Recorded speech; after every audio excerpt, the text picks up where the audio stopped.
சமூக வலைத்தளங்கள் என்று வந்த பிறகு ஒவ்வொருவரும் பிரசுரிப்பார் வரையறை வைத்திருக்கிறார். அதிலே விவாகரத்து வழக்குகள் பிரசுரிப்பதில்லை. தன்னுடைய முகத்தை காட்டாமலே, தான் யார் என்று தெரியாமலே புனைவேர்களுக்கு பின்னாலே நின்று கொண்டு எழுதுகிற செய்திகள் இன்னொரு தரம். ஒரு பொய்யை பல தடவைகளே பலர் சொல்வதை கேட்டுவிட்டால் அதன் உண்மை என்று நம்புகிறவர்கள் தான் அதிகம். எந்தவித விளக்கமும் இல்லாமல், அல்லது விளக்கம் இருந்தும் இல்லாதை போல நடித்துக் கொண்டு மக்கள் மத்தியிலே பெரிய பிரச்சாரம் செய்யப்படுகிறது. எந்தவித பொறுப்பும் இல்லாமல் முழுக்க பொய்யான அவதூறான செய்திகளை பரப்புவதற்கு எவருக்கும் சட்ட அதிகாரம் இருக்கக்கூடாது. எடுத்ததே எல்லாம் கற்பனையிலோ அல்லது வேணுமென்றே வன்மத்தோடு பொய்யான செய்திகளை பரப்புவதை எவரும் அனுமதிக்க கூடாது. பிரதிவாதிகளாக பெயர் குறிப்பிட்டவர்கள் போய் காண்பிக்கலாம். இல்லை, நான் எழுதுகிறது இது உண்மைதான், இது தான் தீர்மானிக்க போகிறது. உண்மை என்றால் நிரூபிக்கலாம், உண்மை என்று. இல்லை என்று சொன்னால் அது தண்டனை உண்டு.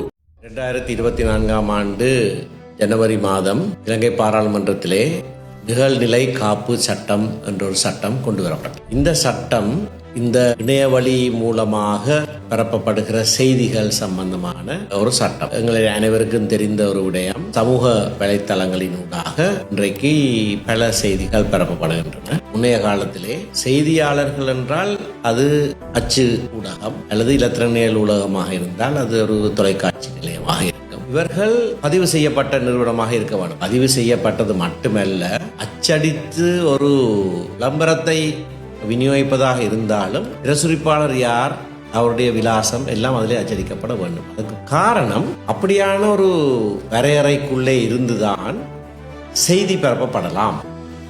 ஆனால் சமூக வலைத்தளங்கள் என்று வந்த பிறகு ஒவ்வொருவரும் பிரசுரிப்பாளர். இன்றைக்கு நானும் ஒரு பிரசுரிப்பாளர். நான் ஒரு விடயத்தை என்னுடைய முகநூலிலோ அல்லது வேறொரு தளத்திலே எழுதினால் அது செய்தியாக பரப்பப்படுகிறது. நான் ஒரு ஊடகமாக பதிவு செய்யப்பட்டிருக்கவில்லை. ஆனால் எக்ஸ் தளத்திலோ அல்லது வேறு நான் எழுதினால் அது ஒரு செய்தி. ஆகவே ஒவ்வொரு மனிதனும் இன்றைக்கு பிரசுரிப்பாளர், ஆனால் பதிவு செய்யப்படாத பிரசுரிப்பாளர். ஆகவே எதை பிரசுரிக்க முடியும், எதை பிரசுரிக்க கூடாது என்கின்ற கட்டுப்பாடுகள் எவருக்கும் விதிக்கப்பட்டிருக்கவில்லை. ஒரு உதாரணத்தை சொல்வதாக இருந்தால், பத்திரிகைகளுக்கு தாங்களாகவே ஒரு வரையறையை வைத்திருக்கிறார்கள். அதிலே விவாகரத்து வழக்குகள் பிரசுரிப்பதில்லை என்பது அவர்கள் தாங்களாக தங்களுக்கே போட்டுக்கொண்ட ஒரு கட்டுப்பாடு. விவாகரத்து வழக்கு விவரங்கள் ஒரு நாளும் பிரசுரிக்கப்படுவதில்லை முன்னைய காலத்தில். இப்போ எப்படியோ தெரியல. ஆனால் அந்த விவாகரத்து சம்பந்தமாக வேறு ஏதாவது வழக்கு, கணவன் மனைவியை அடித்து துன்பப்படுத்தினார் என்றால் அதை பிரசுரிப்பார்கள். ஆனால் விவாகரத்து வழக்கு என்ன சொல்ல வருகிறேன் என்றால், சுயமாக தாங்களாகவே கூட சில கட்டுப்பாடுகளை அவர்கள் வைத்திருந்தார்கள். பிரஸ் கவுன்சில் ஒன்று இருந்தது, அங்கே முறைப்பாடு செய்யலாம். தவறான செய்தி என்றால் திருத்தப்படலாம். நான் பல தடவைகளிலே பிரஸ் கவுன்சில் கொடுப்பதாக பலருடைய முறைப்பாடுகளுக்காக ஆஜராகி இருக்கிறேன். பல திருத்தங்களை அவர்கள் பிரசுரிக்க பண்ணியிருக்கிறேன். அதனாலே அப்படி ஒரு கட்டுப்பாடு இருந்த நிலையிலே இருந்து இன்றைக்கு எந்த கட்டுப்பாடும் இல்லாமல் எவரும் எதுவும் எழுதலாம் என்கின்ற ஒரு சூழல். அதை விட மோசமான விடயம் என்னவென்று சொன்னால், ஒருவர் என்னை யாரென்று அடையாளம் காட்டிக்கொண்டு ஒரு செய்தியை எழுதுவது ஒரு விதம், தன்னுடைய முகத்தை காட்டாமலே, தான் யாரென்று தெரியாமலே புனைவேர்களுக்கு பின்னாலே நின்று கொண்டு எழுதுகிற செய்திகள் இன்னொரு தரம். அதுக்கு எந்த விதமான பொறுப்பும் இருக்காது. யார் எழுதுகிறார் என்று கூட அவருக்கு தெரியாது. அந்த புலனாய்வு, இந்த ரகசியம் என்று பல பல செய்தித்தளங்களைப் போல யாரோ இருந்து இயக்குகிறது. ஆகவே அவர்கள் தங்களுக்கு விருப்பமான முழுக்க அப்பட்டமான பொய்யை கூட எழுத முடியும். ஆகையினால எது உண்மை எது பொய் என்று பகுத்தறிய முடியாத ஒரு சூழல்ல நாங்கள் இன்றைக்கு வாழ்ந்து கொண்டிருக்கிறோம். ஆனால் கோயபெல்ஸ் சொன்னதை போல ஒரு பொய்யை திரும்ப திரும்ப திரும்ப சொன்னால் அது உண்மையாகிவிடும் என்பது ஹிட்லருடைய ஆலோசகருடைய ஒரு விளக்கம். அதிலேயும் சில உண்மைகள் உண்டு. ஒரு பொய்யை பல தடவைகளிலே பலர் சொல்வதாக கேட்டுவிட்டால் அதுதான் உண்மை என்று நம்புகிறவர்கள் தான் அதிகம். ஆகவே பல நாடுகளிலே இதனை கட்டுப்படுத்துவதற்கும் இந்த செய்திகளுடைய உண்மைத்தன்மையை உறுதி செய்வதற்கும் சட்டங்கள் இயற்றப்பட்டிருக்கின்றன. நமது நாட்டிலே 2024 ஜனவரியிலே இப்படியான ஒரு சட்டம் கொண்டு வரப்பட்டது. ஒரு சட்ட மூலம் கொண்டு வரப்பட்டது, நிகழ்நிலை காப்பு சட்டம். ஆனால் அந்த சட்டத்தினுடைய சட்ட மூலத்தை நாங்கள் பார்த்தபோது இப்படியான அவதூறான பிரச்சாரங்கள், பொய்யான பிரச்சாரங்கள், அதிலேயும் விசேஷமாக பெண்கள் பிள்ளைகளுக்கு எதிரான நடவடிக்கைகள், சில வழிகளில் நிர்வாணமான படங்களை எல்லாம் ஒருவருடைய முகத்தோடு பொருத்தி போடுவார்கள். இப்படியான விடயங்களிலே இருந்து பாதுகாப்ப பல நல்ல விடயங்கள் அதில் இருந்தாலும் பேச்சு சுதந்திரத்தை, எழுத்து சுதந்திரத்தை மட்டுப்படுத்துகிற மாதிரியான சில நடவடிக்கைகளும் அதில் இருந்தன. அதிலே மிக முக்கியமாக நாங்கள் பார்த்து எதிர்ப்பு தெரிவித்த ஒரு விடயம். இப்படியாக பிரசுரமாகிற விடயத்தை பற்றி யாராவது முறைப்பாடு செய்தால் அந்த முறைப்பாடு ஒரு குழுவுக்கு முன்பாக கூட போகலாம். நேரடியாக நீதிமன்றத்துக்கு போகலாம், அது ஒரு விடயம். ஒரு குழுவுக்கு முன்பாக போகலாம். அந்த குழுவை நியமிப்பது யார்? அமைச்சர். அந்த குழுவுக்கு கொடுக்கப்பட்ட அதிகாரங்கள் அந்த செய்தி உண்மையா பொய்யா என்று தீர்மானிக்கிற அதிகாரம் அந்த குழுவுக்கு கொடுக்கப்பட்டிருக்கிறது. அதை நாங்கள் கடுமையாக எதிர்த்தோம். என்றால் அமைச்சர் ஒரு அரசியல் பிரமுகர், ஒரு அரசியல்வாதி நியமிக்கிற ஒரு குழு எந்த செய்தி உண்மை எந்த செய்தி பொய் என்று தீர்மானிக்கிற சட்ட அதிகாரம் கொடுக்கப்பட்டால் அது பல மோசமான விளைவுகளுக்கு வழிவகுக்கும். அவருடைய கட்சி சார்ந்த செய்திகள் உண்மை என்று தீர்மானிப்பார்கள். தங்களுக்கு எதிரானதாக இருந்தால் அது பொய் செய்தி என்று தீர்மானிப்பார்கள். ஆகவே எது உண்மை எது பொய் என்று தீர்மானிக்கிற பொறுப்பு அந்த குழுவுக்கு கொடுக்கப்படக்கூடாது. அது சுயாதீனமான குழுவும் அல்ல.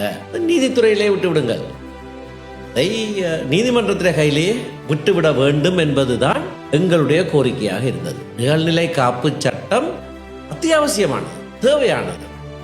அது சட்டம் வேண்டாம் என்று எவரும் சொல்லவில்லை.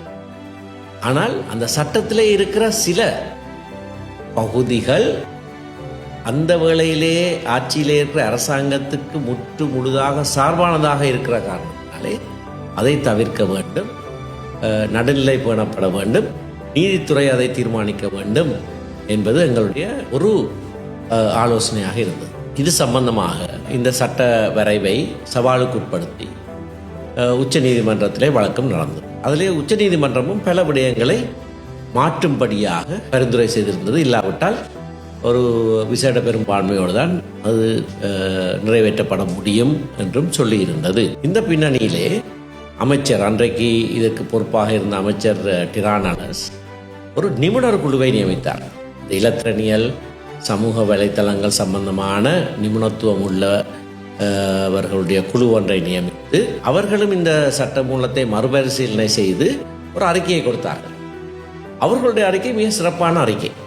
அதை நாங்கள் படித்து பார்த்தபோது நாங்கள் அமைச்சருக்கு சொன்னோம், ஆலோசனை குழு கூட்டத்தில், அமைச்சருடைய ஆலோசனை குழு கூட்டத்தில் சொன்னோம், இதை அப்படியே நீங்கள் நிறைவேற்றுவீர்களாக இருந்தால், அந்த திருத்தங்களை செய்வீர்களாக இருந்தால், ஒன்று உச்ச நீதிமன்றம் சொன்ன திருத்தங்களை செய்ய வேண்டும், அடுத்ததாக இந்த நிபுணர் குழுவினுடைய பரிந்துரைகளையும் உள்ளடக்க வேண்டும். இந்த இரண்டையும் செய்வீர்களாக இருந்தால் வாக்கெடுப்பின்றி இந்த சட்டத்தை நிறைவேற்ற முழு எதிர்க்கட்சிகளும் இணங்கின. இது மிக முக்கியமான ஒரு விடயம். இன்றைக்கு பொய்யான பரப்புரைகளிலே செய்யப்படுகிற மிக பொய்யான ஒரு பரப்புரை, நாங்கள் முற்றுமுழுதாக அந்த சட்டத்தை எதிர்த்தோம் என்பது அப்படி அல்ல. நிறைவேற்றப்பட்ட சட்டம் உச்ச நீதிமன்றம் சொன்ன பரிந்துரைகளையும் கவனத்தில் எடுக்காது நிறைவேற்றப்பட்டிருக்கிறது. அது ஒரு பாரிய ஒரு பிரச்சனை. இந்த நாட்டு சட்ட சரித்திரத்திலேயே முதன்முறையாக இப்படியான ஒரு விடயம் நடந்திருக்கிறது. அதை பற்றி நான் விளக்கமாக சொல்லுகிறேன். அது ஒரு பக்கம். நாங்கள் சொன்னது, அந்த நிபுணர்களுடைய பரிந்துரையை முழுமையாக நீங்கள் நடைமுறைப்படுத்துவீர்களாக இருந்தால் நாங்கள் வாக்கெடுப்பு கூட கோர மாட்டோம், முழு பாராளுமன்றமும் ஒன்றாக நின்று இதனை நிறைவேற்றும் என்று சொல்லியிருக்கிறோம். இதனை நான் சொல்லியிருக்கிறேன்.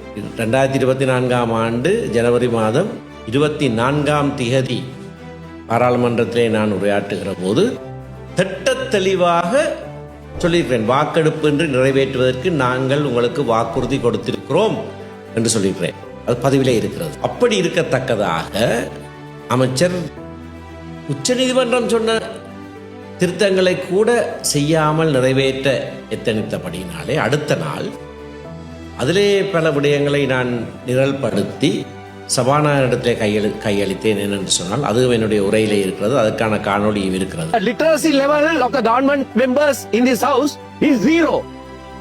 That's what it means. Unfortunately, the honorable member who is presiding now also voted for this. A literacy level that is 0. The whole country must know this. A piece of paper that says a report will be submitted by the chairman is considered to be the report. Now, all that we, the opposition, wanted was that the minister himself appointed an expert committee. After the gazetting, after the challenge in the Supreme Court, after the determination of the Supreme Court, he went and appointed a committee. That committee made some recommendations. Yesterday at the Sectoral Oversight Committee, apparently both the government members and the opposition members agreed that that must be incorporated. So why don't you incorporate that? The Attorney General has said, Member, you have 2 more minutes. thank you. The Attorney General has said that cannot be done because Article 78(3), there is a bar, it changes the nature of the bill. Then what do you have to do? You have to withdraw the bill. You have to re-gazette it according to the consensus that has been reached by both sides, that the recommendations of the experts must be incorporated, and then have the bill passed without a division. Once a consensus has been reached also at the Sectoral Oversight Committee, the government is bulldozing this defective bill today. The minister conceded at the party leaders meeting that this is defective. He is giving an assurance that he will bring amendments to this. So then why pass it? The minister giving that assurance itself is confirming the fact that this is a defective bill that is dividing this house. Why is he giving that assurance? So therefore, I'm not going into the merits of this bill because the whole process is flawed. Because I have 13 items, I can cite the Supreme Court determination page by page and paragraph by paragraph. Your amendments don't comply with the Supreme Court's determination. It's a very serious issue because if you pass this law without complying with that law it won't be law. It won't be law. So we got this paper only yesterday after the debate started, and overnight we examined it. We not to delay or anything like that, but the law that we pass must comply with the Supreme Court's determination. Maybe I can give this to the minister. I have it in writing, page by page, reference to the Supreme Court's determination and non-compliance with that by the amendments that he is proposing now. அரசியலமைப்பில் சொல்லப்பட்டிருக்கிறது உச்சநீதிமன்றத்துடைய பரிந்துரையை நடைமுறைக்கு கொண்டு வராவிட்டால் அது சட்டமாக மாட்டாது.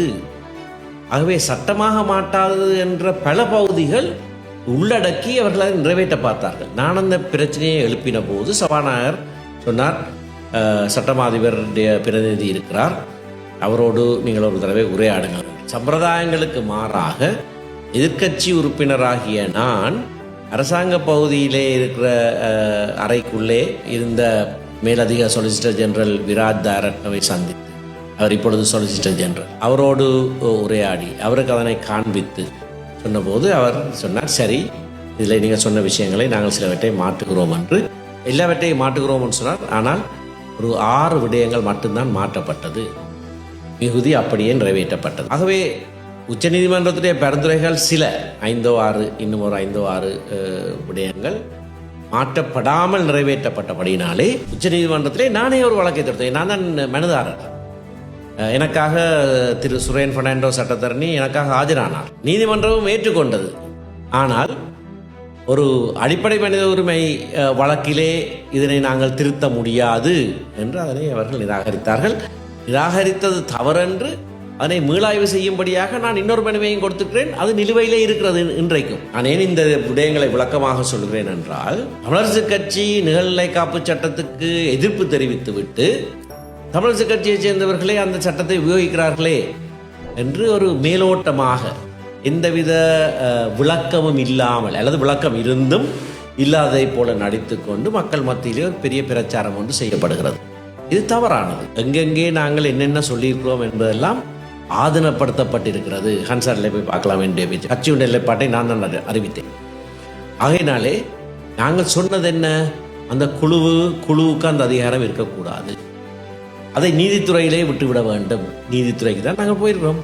எங்களுடைய கட்சி உறுப்பினர் திரு சாணக்கியன் ராசமாணிக்கம் நீதித்துறையிடத்தில் தான் போயிருக்கிறார். அந்த குழுவுக்கு முன்பாக போயில்லை. அந்த குழு அவர்கள் நியமிக்கவும் இல்லை. இன்னும் அது இன்னொரு கதை. அவர்கள் நியமிக்கவே இல்லை. ஆனால் குழு எது உண்மை எது பொய் என்பதை தீர்மானிக்கிறதை நாங்கள் எதிர்த்தோம். அந்த தீர்மானம் நீதித்துறை செய்ய வேண்டும் என்று தெளிவாக சொல்லியிருக்கிறோம். ஆகையினாலே நீதித்துறை இடத்திலே தான் இந்த முறைப்பாடு செய்யப்பட்டிருக்கிறது. இது செய்யப்பட வேண்டிய முறைப்பாடு. எந்தவித பொறுப்பும் இல்லாமல் முழுக்க பொய்யான அவதூறான செய்திகளை பரப்புவதற்கு எவருக்கும் சட்ட அதிகாரம் இருக்கக்கூடாது. அப்படியாக செய்கிறவர்கள் அதுக்கு பொறுப்பு கூற வேண்டும், அதை தடுக்க வேண்டும். அதான் சட்டத்தினுடைய நோக்கமாக இருக்க வேண்டும். ஆகையினாலே நிகழ்நிலை காப்பு சட்டத்திலே பல தீய பகுதிகள் இன்னும் இருக்கின்றன. அவற்றை மாற்றும்படியாக நாங்கள் சொல்லுகிறோம். இந்த அரசாங்கமும் பதவிக்கு வருவதற்கு முன்பதாக அதனை திருத்துவதாக உறுதியளித்திருக்கிறார்கள், இன்னமும் செய்யவில்லை. அதற்காக நாங்கள் அதற்கு எதிராக போராடுகிறோம், அது வேறு விடயம். ஆனால் அந்த சட்டத்திலே இருக்கிற சில பகுதிகள் கொடூரமானவைகள், தீயவைகள், கருத்து சுதந்திரத்துக்கு மாறானவைகள் என்று நாங்கள் சொல்லுகிற ஒரே காரணத்துக்காக நிழல்நிலை காப்பு சட்டமே வேண்டாம் என்று நாங்கள் சொன்னதாக பரப்புரை செய்வது மிக மோசமான ஒரு பொய் குற்றச்சாட்டு. நிழல்நிலை காப்பு சட்டம் அத்தியாவசியம். ஏனென்றால் எடுத்ததே எல்லாம் கற்பனையிலோ அல்லது வேண்டுமென்றே வன்மத்தோடு பொய்யான செய்திகளை பரப்புவதை எவரும் அனுமதிக்கக்கூடாது. ஆகையினாலே எங்களுடைய பாராளுமன்ற உறுப்பினர் சாணக்கியன் ராசமாணிக்கம் அற்புதமான நல்ல ஒரு வேலையை செய்திருக்கிறார். மிகவும் ஆராய்ந்து அதற்கான சாட்சியங்களை முன்வைத்து இவர்கள் தொடர்ச்சியாக அவதூறான செய்திகளையும் பொய்யான செய்திகளையும் பரப்புகிறார்கள் என்று நீதிமன்றத்துக்கு தான் முறையிட்டிருக்கிறார். சரி, அவர் சொன்னது தவறென்றால் பிரதிவாதிகளாக பெயர் குறிப்பிட்டவர்கள் போய் காண்பிக்கலாம். இல்லை, நான் எழுதினது இது உண்மைதான், நீதித்துறை தான் தீர்மானிக்க போகிறது. உண்மை என்றால் நிரூபிக்கலாம் உண்மை என்று. இல்லை என்று சொன்னால் அதுக்கு தண்டனை உண்டு. பலர் ஏற்கனவே அவரை தொடர்பு கொண்டு நாங்கள் தவறாகத்தான் எழுதிவிட்டோம், மன்னிக்க வேண்டாம், நீதிமன்றத்தில் வந்து அதனை சொல்லி மன்னிப்பை கேட்டால் நான் அதுக்கு மேலே எடுத்துக்கொள்ள மாட்டேன் என்று சொல்லிடுறேன். ஆகையினாலே ஏதோ இல்லாத பொல்லாத எங்களுடைய கொள்கைக்கு மாறான செயல்பாடுகளிலே நாங்கள் ஈடுபடுகிறோம் என்று திரும்பவும் பொய்யான பிரச்சாரத்தை சமூக வலைத்தளங்களிலே பரப்புவதை கைவிட வேண்டும். பொறுப்பாக இந்த விடயத்தை மக்கள் மத்தியிலே கொண்டு செல்ல வேண்டும் என்பதற்காக கட்சியுடைய நிலைப்பாட்டை விளக்க வேண்டும் என்ற பொறுப்புணர்வோடு நான் இதனை சொல்லுகிறேன்.